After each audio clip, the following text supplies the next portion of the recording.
Welcome everyone to the next edition of the Care CEO Success Stories podcast. This series is where the UK's leading care CEOs celebrate and talk about their single achievement that they are most proud of. And we've got an ever-increasing backlog of episodes, which I hope you've had a look at. And please, if you like this episode, which I know you will, then please make sure you like it and subscribe it and all do those wonderful things that make sure that other people in the sector, in the care sector, the wonderful care sector, get to hear and listen to all the wonderful guests that we have. I repeat, the UK's leading care CEO success stories, talking and sharing is what they consider their single best achievement. So a huge amount to learn. And from today's guest, Amanda Scott, she is the CEO of Forest Healthcare, which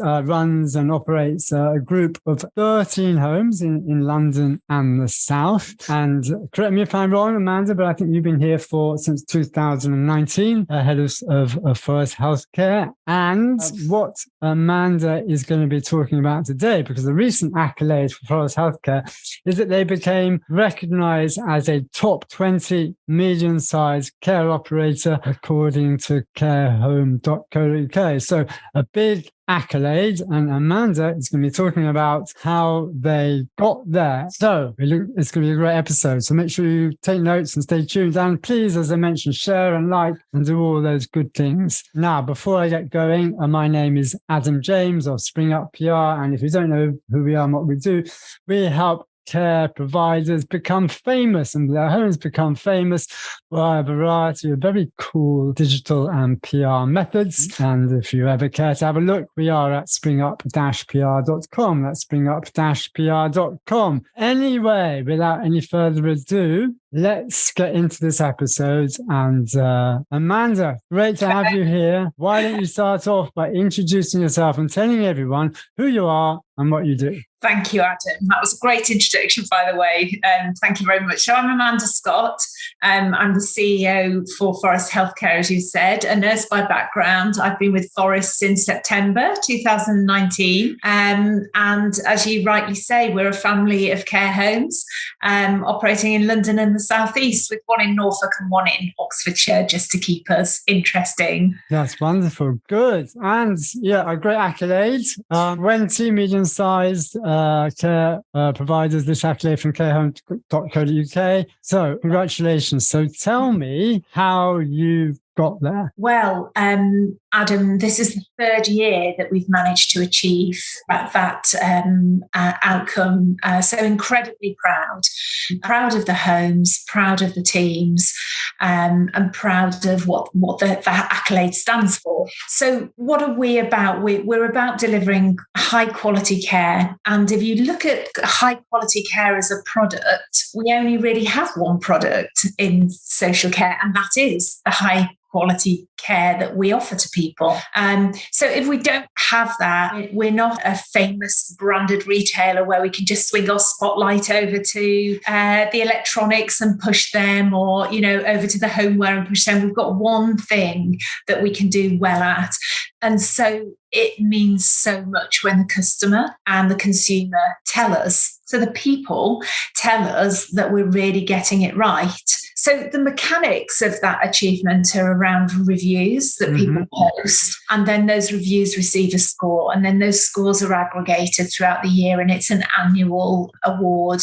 There's a few things that it's not that make it even more special. It's not something that you can just turn your attention to for the last few weeks to snatch the gong. This is about a year's worth of being determined and committed to achieving that outcome, and wanting to achieve that outcome because of what it stands for. So that's what it's not. You can't just decide, right, I'll get my marketing team onto this now and we can make this happen. Come on, this month's going to be the month we push it on. It's got to be consistently applied. It's not awarded by the sector to the sector. It stands proudly separate.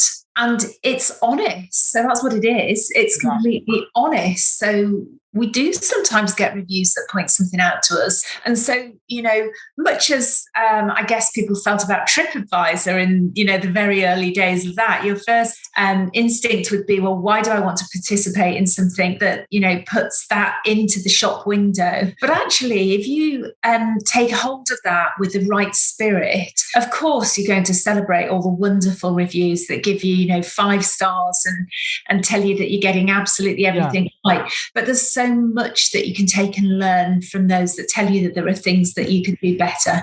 Yeah, 100%. And tell me about this idea of getting out there and doing it and opening up the window and not being afraid to take those not so good reviews that any provider will be getting. And, of course, and I don't think any provider would not get those, but being able to have the courage to learn from them and to take the feedback. Tell me about what, it takes to be able to do that. I think you have to have confidence in your service. Or product to know that may happen, but that there are lots of positive that will pull through as well. It would be brave to know that you're on the ground looking up at the stars and hoping to climb and to put everything in the shop front at that point.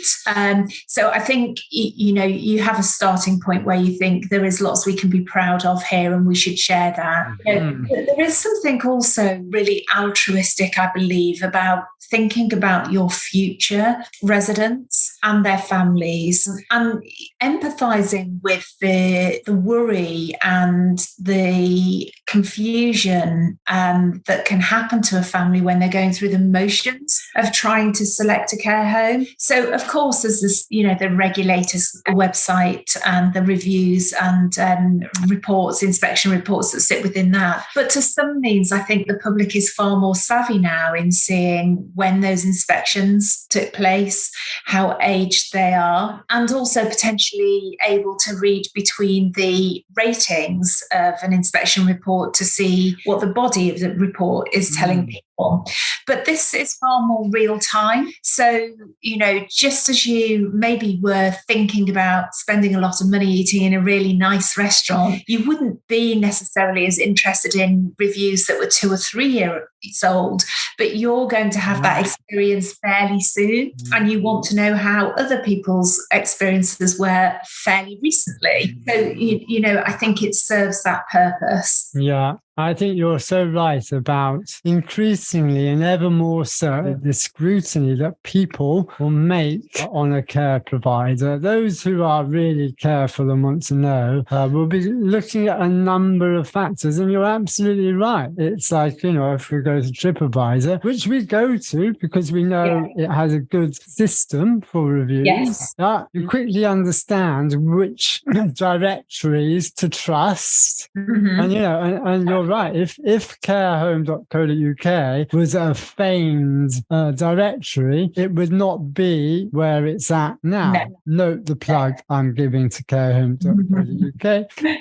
So, there are a number of directories online for care providers. We all know who they are. But I think you're absolutely right. And in the same way, for a restaurant or any service, you'll be looking at the most recent reviews. Exactly. Who cares what happens 2-3 years ago? You're looking at the one a month ago. That's one you most of that is take note of. And I think from what you're saying, because carehome.co.uk does have such a reach amongst families, the value that you're talking about for you as a provider to be audacious, to say we're doing it, to encourage reviews, take the hits where they happen, and then obviously get to where you've got to is a lesson itself. I wonder what you would say about those providers who maybe have not jumped in as much as you have. What you would say to them? I'd encourage people to think about it, certainly, and to consider it as part of, something that they do. What I would say is that I would start with the end in mind.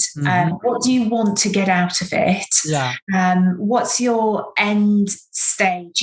It's wonderful to be declared, one of the top 20. But aside of that, what do you want to declare that you're achieving by participating. Because if it's really just for the outcome at the end of it in terms of recognition, then I think that there's a lot more steps that you can think about that will deliver for you. Certainly for me, one of the things we keenly look out for is the wording within the rating. So the rating itself is great. 5 stars with a review, wonderful. We do a number of things. We circulate that back to the home. So we hold the mirror back up to them, and the whole team, myself, the COO, the ops team, our marketing manager, we all jump on to celebrate with that home, to say, wow, look at you. Look at what you've done here. And we celebrate a number of things. We celebrate when a resident is talking about the amazing experience that we've had. We celebrate when family members, which is more often the derivative of the review, write in and give us those wonderful reviews. But we do a couple of other things. We pick out when the family member or the resident has used the words that link back to our core values.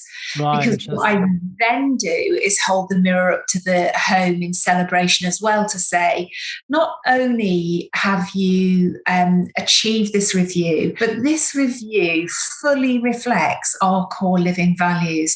So it talks about choice. It talks about you having gone above and beyond. It talks about respect, empathy, support. All of those are our core living values. So that tells me we have a culture where our living values are upheld and understood, and are not just a strap line. We're touching on the culture, which I know is such a massive common thread throughout all these episodes. This culture and embedding it, and the vision and the values. How do you continually focus on it on an ever and ongoing basis? Well, I think importantly for me, it's talking about when people get it very right. So, if you start with the beginning with your vision, mission, and core values, if you think about walking around your business, your company, your homes, wherever you work, and ask people, can you tell me what the company's vision, mission, and core values are? If you routinely receive a resounding blank face, tumbleweed, then that is just sitting on your website or sitting in the boardroom. So it's translating, firstly, why those things are important, why it's important to be aspirational, why it's important then to declare what your aspiration should take you to in terms of your mission. Where are we now? Where do we want to get to? And then what attributes in terms of behavior, attitude, and commitment and dedication do you need to see for that to tell you that they have converted into actions and outcomes? Because it's one thing delivering a load of actions. We could say that everybody gets a cupcake on a Monday morning, and that's wonderful. But if that cupcake is handed out and it's just something that a resident gets on, it mean nothing. But actually the human connection, the real drive from people to want to deliver, is the piece that makes a difference. So what we've done at Forest Healthcare is we've linked our recognition program to our core living values. So we have a program where managers or the deputy home managers or the regional teams can hold somebody up to one or more of those core living values, write up what that person was noticed to be doing or consistently doing or have done. And then that person receives a recognition pin that speaks to the very word that sits within the core living value. But the nomination itself needs to talk to actions and outcomes. And then that nomination reverts back into the home as a proud moment, to evidence this to other family members that want to talk to you about what kinds of things that happen in this home that are exceptional, or regulators that we hope want to ask us about the great things we're doing, not just telling us what we've done wrong. And so, it has a 360-degree process to it. And all the time that that's happening, you're hopefully engaging teams, telling people thank you and celebrating great things that they've done, pointing out particularly what great thing they've done, and hoping that others around them aspire to be recognised in the same way, but also collecting evidence, a body of evidence that demonstrates that your core values are living values. So there's a lot of energy and activity that goes into that, but one feeds the other. It's kind of like a chain, an unbroken chain. If you can get that moving, then you should increase recognition, increase engagement, and increase people's desire to get it right. I love this idea of unbroken chain, and it's like it's like an engine. If it goes well, and it just builds momentum, it's like a snowball effect. It builds momentum on its own because everyone is kind of going in the same direction and getting recognised for it. And that's when it's like really very rewarding, I think, to see. You have to keep at it as you mentioned, and then all that feeds back to the reviews that you get at carehome.uk for quality of care, and then the accolade that comes from that. It's all in one, isn't it? That's right, Adam. And I think the other thing that's very special about the reviews that receive, where we do again celebrate with teams, is where we note that the review isn't just actually about how happy the family are with their loved one's care and the kindness and the time that they've spent in one of our particular homes, but it's actually when you realise through the way that it's written or the words that are used in the review that actually you've changed their lives too. So, we talk about in family life and in downtime, we talk about making memories with our loved ones. And it's just about remembering that, our care and the homes themselves are actually a continuation of families making memories. If someone writes to us and says, my mother or my father or whoever has had a wonderful time, she's passed, I want to write and thank you for the last 4 or 5 years. It's so powerful. And that's when I write back to the teams or go and see the teams to say, you changed more than one person's life. And forever that family will have a warm, happy memory to reflect on. So you have a legacy there. You're leaving a legacy behind you, something that people should feel really proud of. 100%. Well said. And just in terms of numbers of reviews, so to become a top 20 medium-sized operator on carehome.co.uk, number of reviews, is it like, you probably know much more about it than I do. Is it numbers of reviews, or probably a ranking of, it goes from 0 to 10, doesn't it? What in reality does it look like in terms of ranking or number of reviews to get to that top 20? So in terms of the ranking, I describe it, this brings me back to my previous point. If you're launching to use Care Home and participate with carehome.co.uk in the first instance, I would say, going back to start with the end in mind, you can make an assumption that everybody understands A, exactly how important it can be, what a difference it can make, and B, how the mechanics work. And that's not always the case. Our people running our homes and working in our homes are incredibly busy people. The diversity of the things that they need to turn their attention to are, huge on an hourly basis, never mind daily, monthly or yearly. So we took the time to explain how that works. It's not really about volume. It's about frequency, and it's about time travelled of the review. So how I describe that is almost like a conveyor belt. As you're putting a new one on, an old one is dropping off. And that keeps a momentum of freshness to those reviews. It also means that you can't just, have had 5 worrying reviews, just power 5 on and the other 5 go away. It means that climb or descend is aggregated against a story of time. A picture. So it gives the customer a much fairer way of looking at it. And the other thing I would say is set the bar high, because our managers are brilliant and they're ambitious and they're competitive, and who doesn't like being racked and stacked against the scoring, especially if you're at the top of the leaderboard.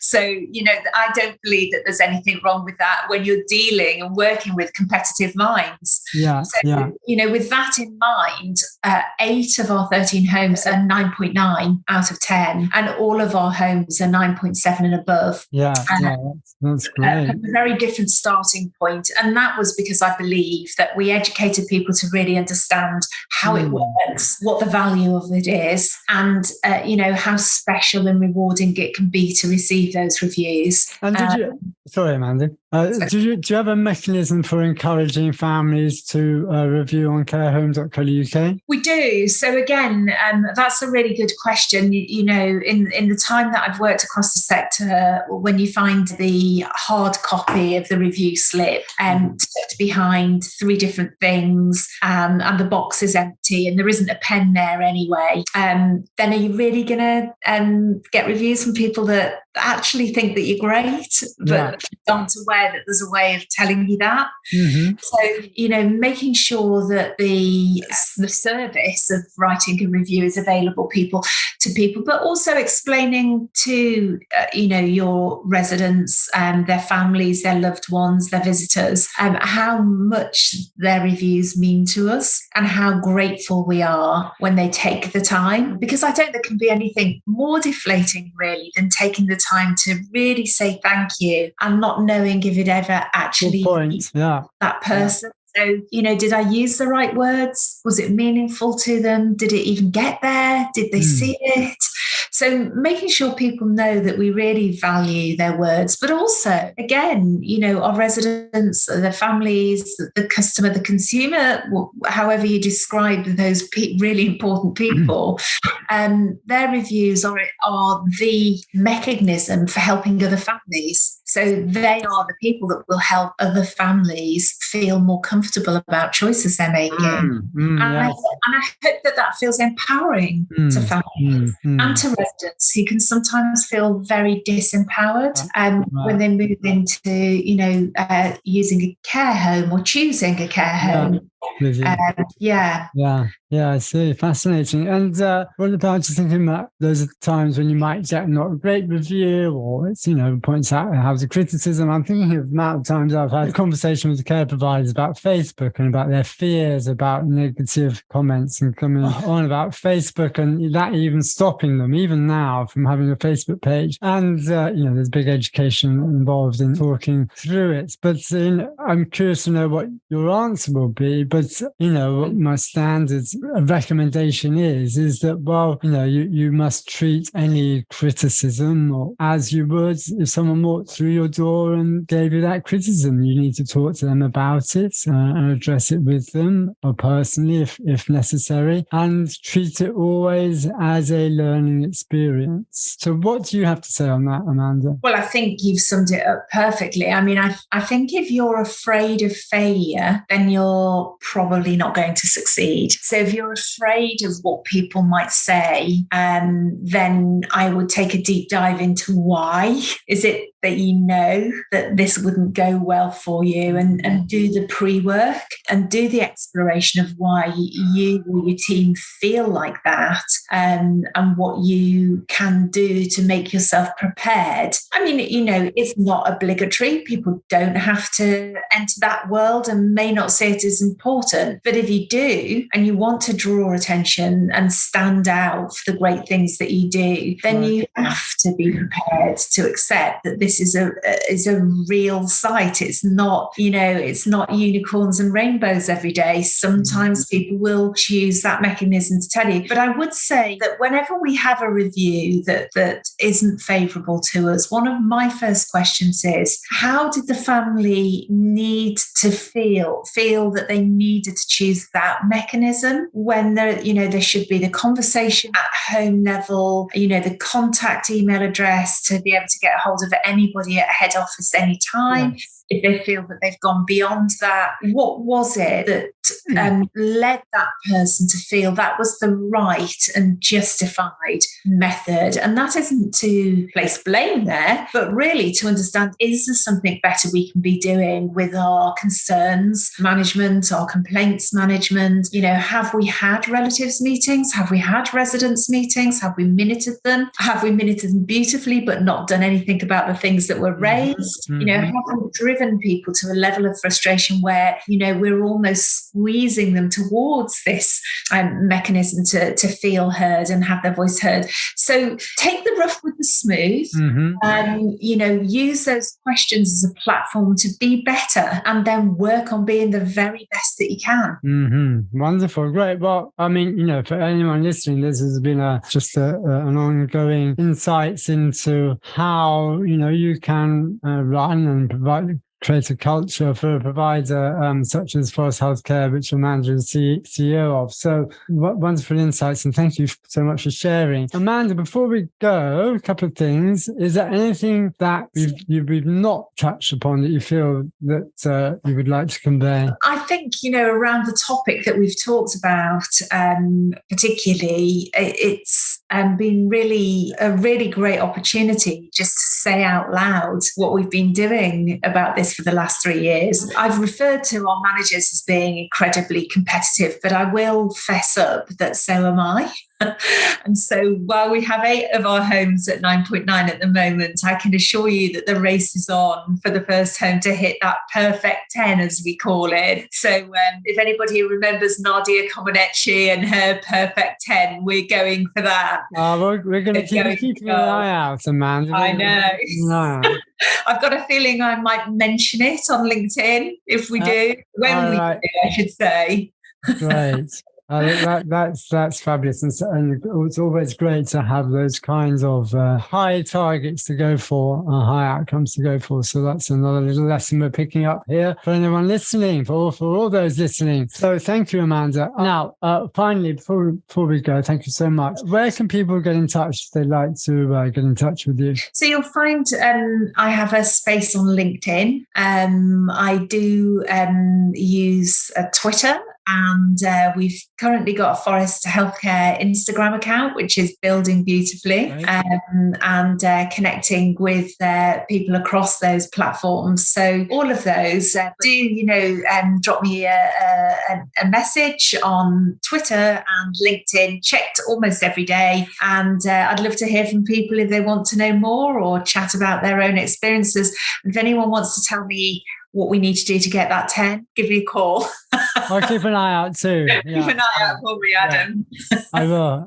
Okay, maybe have a chat, a little chat to the boss of Care Homes. I don't know who it is now. I remember it was, I can't remember her name now. I don't know if she's still in charge, but anyway. And in fact, I remember a third question I have, which I tend to ask all our guests, is what's the thing that keeps you awake at night at the moment, the thing that's top of mind for you as a provider in terms of a problem that you feel you need to resolve or find a solution to? I wish I could suggest a solution. I like to consider myself as constantly in a kind of problem solving mode. I really worry about the cost of living over the winter months for everybody. And, I say that from just a genuinely honest place. So many of us have got our own families, our own aging parents, perhaps, but also, our team members and, the challenges that they may face financially as we go through such a difficult part of trying to recover from COVID and the impact economically, those socio-economic threats that I feel at the moment for people. They do keep me awake at night. We affiliated with the Care Workers charity some time ago. We're spending all of September across Forest raising money for the Care Worker charity. Yeah, right. Because it seems so important to me to now make sure that we do everything we can, so that if I'm not just talking about Forest, if people that dedicate themselves to such a commendable service, then there should be something that they can turn to through hardship. And I hope that there's enough wrapped around people to not get there. But yes, it keeps me awake at the moment. I worry about people and the coming months and the hardship that they may face. And I just really hope that our voice in social care becomes a roar. And people start to hear us and hear those concerns. and really, finally stop talking about kicking the can down the road. At least there's a mission there that it had been kicked down the road. I should be grateful for that. But start talking about genuinely a vision and a mission and some core values that should be applied politically to social care, so that people can really hold that back up to those in power to ask themselves whether that's been a success. I don't think you can throw over your shoulder that you fixed something without really standing there and explaining what fixed you promised fix would look like, and whether it looks like that, and therefore whether there is a universal or strong agreement that people agree with you. That's not the same as just saying over your shoulder, well, I've done that. So I hope that people that can make a difference really hear that there are some socio-economic groups that are gravely at risk. We were talking about the iceberg of the recruitment challenges this time last year. It's moved beyond that to the iceberg of people's real hardship and, people we need. Yes. We need to look after the frailest of the frail. So I'll do everything I can, but we need a bigger voice in the room. Yeah, and I think what you share here is shared by most, if not all of us in the sector. Absolutely. So, yes, 100%. Amanda, thank you so much. It's been a privilege to have you on the episode. It's been a pleasure to be invited. Thank you very much, Adam. Great. Thank you.